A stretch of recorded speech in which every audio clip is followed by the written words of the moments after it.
DGCA विरोधात रोहित पवार आता FIR दाखल करणार आहेत।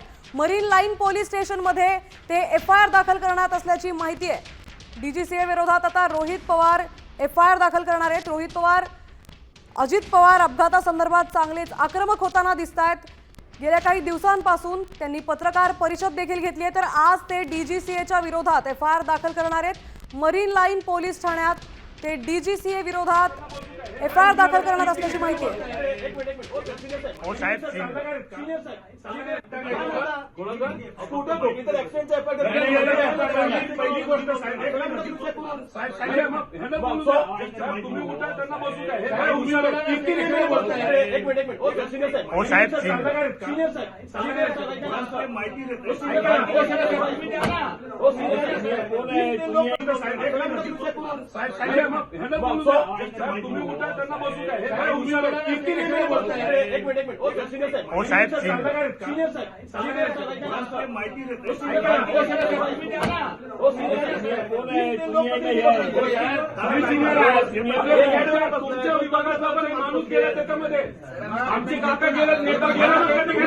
तुम्ही का बोला तुम्ही बोला नाही कशाला बोलताय मध्ये साहेब पहिली गोष्ट आम्हाला ऍप्लिकेशन द्यायची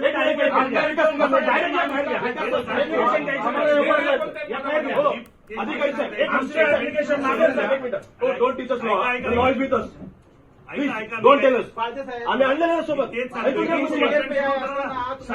तुम्ही बोला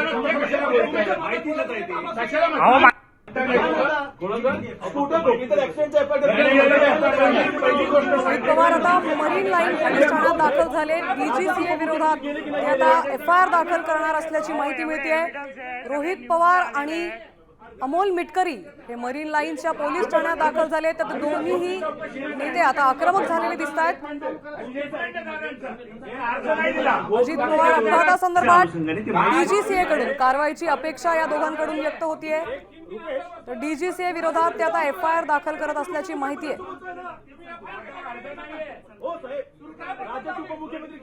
आपल्या प्रतिनिधी वैदेही काणेकर आपल्यासोबत जोडल्या गेल्यात। रोहित पवार आणि मिटकरी आता मरीन लाईन्स इथे दाखल झालेत। वैदेही,